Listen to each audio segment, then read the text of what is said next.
Ассаламу алейкум. Эртең 4 сентябрдан баштап Кыргызстанда парламенттик шайлоого үгүт иштери башталат. Bir ай бою могу 15-16 партия өздөрүн рекламалашып, телевизор, интернет беттеринен, газета, СМИлерде түшүшпөйт. Андыктан Кыргызстандагы чындыкты сүйлөөчү символ катары мен силерге бул 15-16 партиянын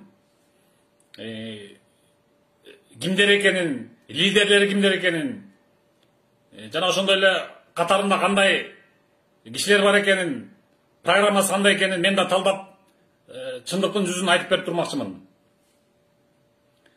Ошондо bir ай бою как раз 15 партиябы, 16 партиябы черезден сүйлөп турат экен видеодон 5-7 мүнөттүк. Внимательно көңүл буруп коюңуздарды суранам. Сөздү адегенде алгач президенттерден баштасам, бывший жана азыркы.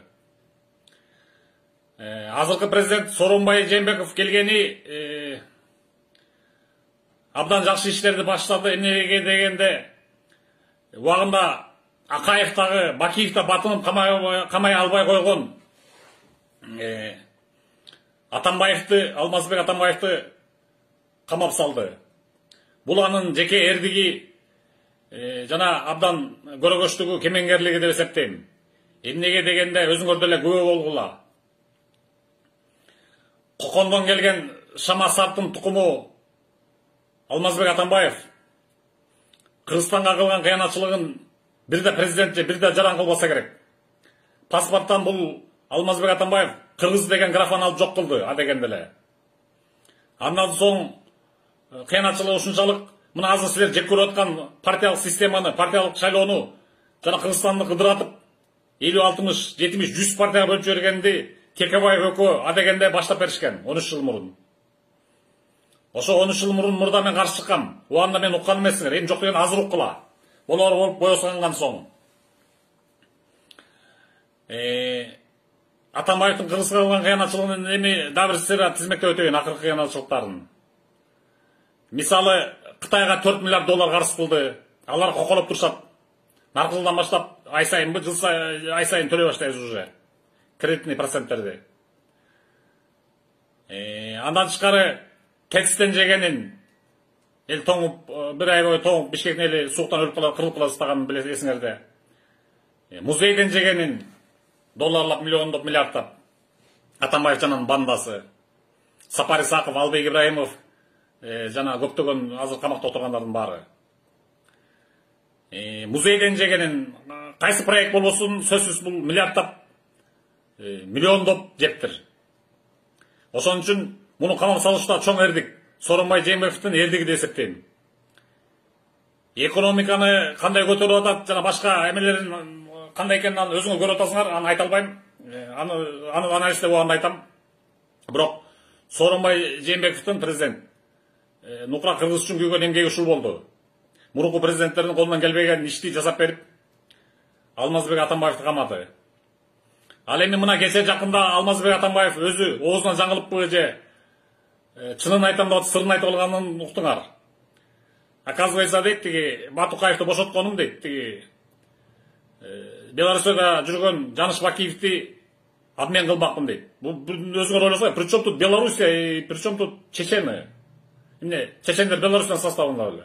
Алар Россиянын составында го, биз билгенден. Мына ушундан эле бизде болот.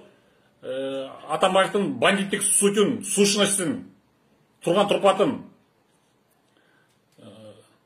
криминалдык жол менен ошону обмен кылмак экен. Акыры мойнуна алды. Башында былтыр мурдасына кулжундап мойнуна албай аткан, Батукаев ошоткон.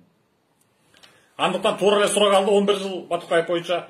Эми былтыркы киши өлтүрүү фактысы боюнча, кой таштагы 2 адамды өлтүргөн фактысы боюнча дагы бул өзүнүн мөөнөтүн алыш керек, дагы жазасын алып, ошонун ары Кыргыздын тарыхында мунун аты өчүш керек. Кыргызга жакшылык кылган жок. Паспорттан графын ары өчүрдү Кыргыз деген улутубузду алып. Аны жакшы билесиңер. Кылган башка жамандыктарын санап бердим. Санап каза берсе дагы чыга берет. Убагында мунун бетин айтам деп мага мөөнөт берген. Ошол. Бирок мен чындыктын символу катары айтып бермекчимин. бул Сооронбай Шариповичтин чоң эмгеги камап берген. Мындан ары аяна чейин чыгарып, калган 3 жылында ошол баарын тазалап кетиш керек Сооронбай Шарипович. Биз ал кишиге жардам беришибиз керек ошол коррупция көрүшү боюнча. Эми эртеңки шайлоого шараңдап келе жаткан партиялардын үгүтчүлөрүнө жараша мен айтып атам го.